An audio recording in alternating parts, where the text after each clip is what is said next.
De Heer zij met u en met uw geest. Uit het heilige evangelie van onze Heer Jezus Christus volgens Lucas.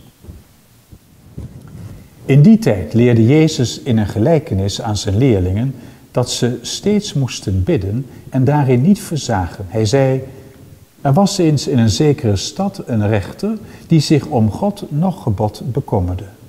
Er was ook een weduwe in de stad die herhaaldelijk bij hem kwam met het verzoek: verschaf mij recht ten opzichte van mijn tegenstander.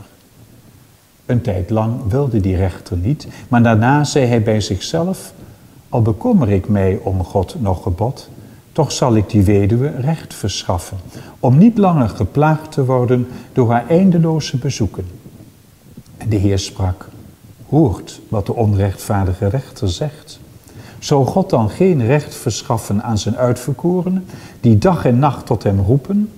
Of zal hij ten opzichte van hen onbewogen blijven? Ik zeg u, hij zal hun spoedig recht verschaffen. Maar zal de mensenzoon bij zijn komst het geloof op aarde vinden?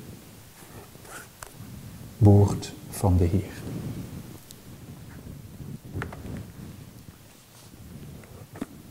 We komen altijd weer opnieuw samen om de Eucharistie te vieren.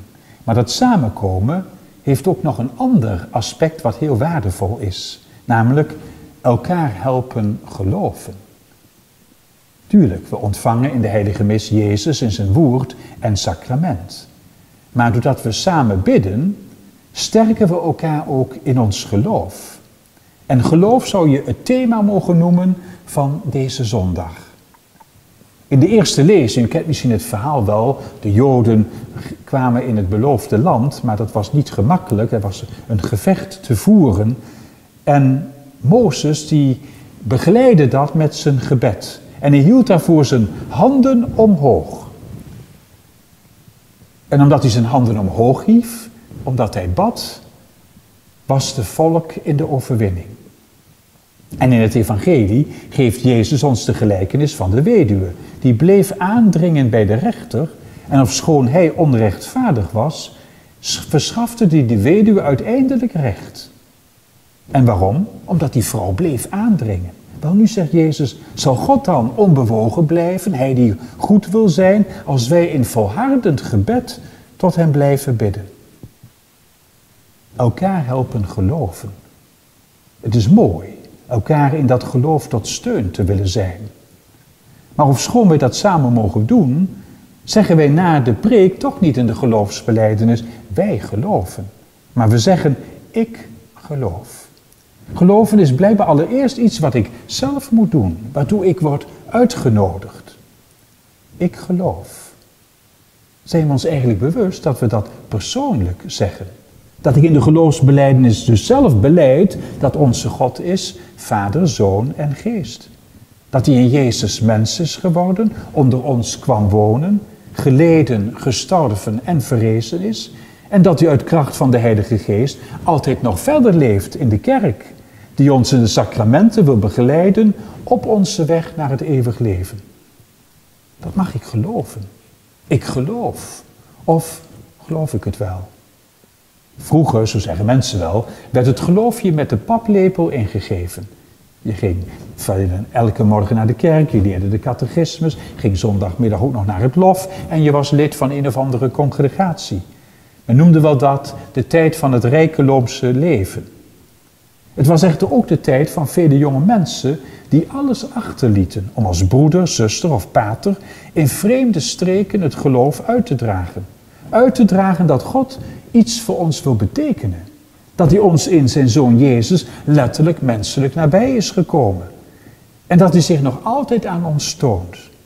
Daarin geloofden zij en daarom gingen die mensen.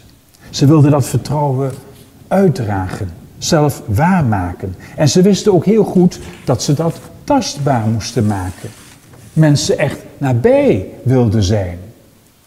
En velen hebben dat gedaan. Het waren onze missionarissen.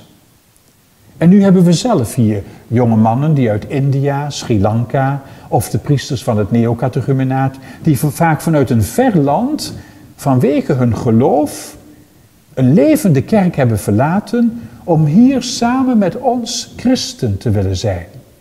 En misschien wel juist door een getuigenis ons helpen geloven. Ervaar ik dat? Steunt mij dat? Of geloof ik het wel? De tijd van het rijke Roomse leven is voorbij. Pracht en praal is verdwenen. Dat heeft misschien iets goeds. Maar ook de stroom van missionarissen is kleiner geworden. Het lijkt soms wel of we met het badwater ook het kind hebben weggegooid. Of we met het afschaffen van uiterlijke dingen ook het innerlijk uit het oog zijn verloren. Of geloof is verdwenen. We zijn doelmensen geworden, die soms de neiging vertonen dat we het alleen wel kunnen. Elkaar en dus ook God niet nodig hebben. Ieder zijn eigen boontjes maar moet doppen. Daar plukken we soms op dit moment best wel zure vruchten van. We zijn doelmensen. En natuurlijk, missionarissen zijn ook doelmensen. Die hebben altijd gevoeld dat ze ook dingen moesten doen. Ik kom zelf regelmatig in Tegelen en daar in de buurt ligt Stijl, waar Arnold Jansen een congregatie heeft gesticht van zusters, broeders en paters die naar de missie gingen. Allemaal zijn uitgetrokken om het geloof uit te dragen. Die grote gebouwen getuigen daar nog altijd van. Maar er is daar één gebouw, een klooster met zusters, waarvan er nooit één in de missie is geweest. Letterlijk geen poot buiten de kloosterpoort heeft gezet. Het zijn de Roze zusters. Zoals Mozes uit de eerste lezing hebben zij met opgeheven handen, met dag en nacht aanbidding, het werk van de missionarissen met hun gebed willen begeleiden. Arnold Jansen heeft dat zo gewild, om zo te getuigen dat het zonder het gebed niet kan. Als de Heer niet bouwt, bouwen de arbeiders vergeefs. God moet het doen, God wil het doen. Daar mogen wij in geloven. Maar, zo zegt het evangelie van vandaag, zal de mensenzoon bij zijn komst op aarde dat geloof vinden? Geloven dat God doet? Dat de vele jonge mensen die van verre zijn gekomen om met ons christen te zijn en voor ons priester, voor onze bemoediging mogen zijn om zelf mensen van geloof te zijn of meer te worden.